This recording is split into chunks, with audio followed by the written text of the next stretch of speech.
Magandang araw mga ka-agri. Check natin ngayon yung cage ng aking customer na 4 years na. So dito makikita nyo yung kanyang stand is 9mm lang.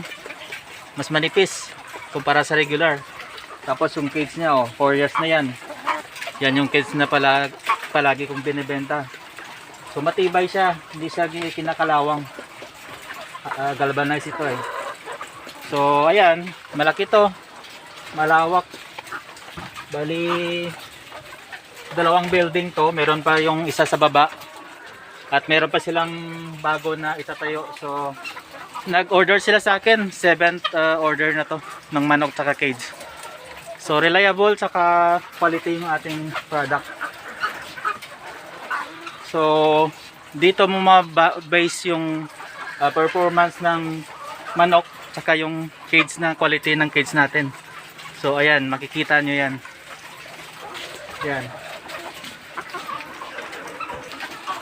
Tapos ito yung stock nila ng feeds Yan na lang yung natira sa 150 na bags.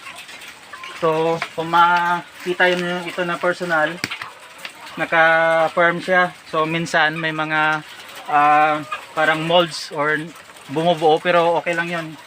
Wala namang hukaw eh. So hindi naman yan issue.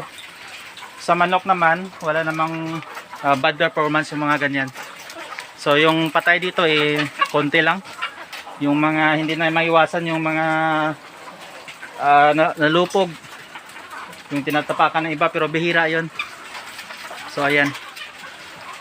So ito yung natira ngayon sa harvest nila kanina konti na lang, ayan. Kasi nakabenta na sila kanina. Ayan. So yung feeds nila dito, mash. Okay din naman to. Pero mas okay yung crumble kasi mas luto yun. Ito kasi binimix lang. So kahit ganito, maganda performance ng manok nila. So ayan.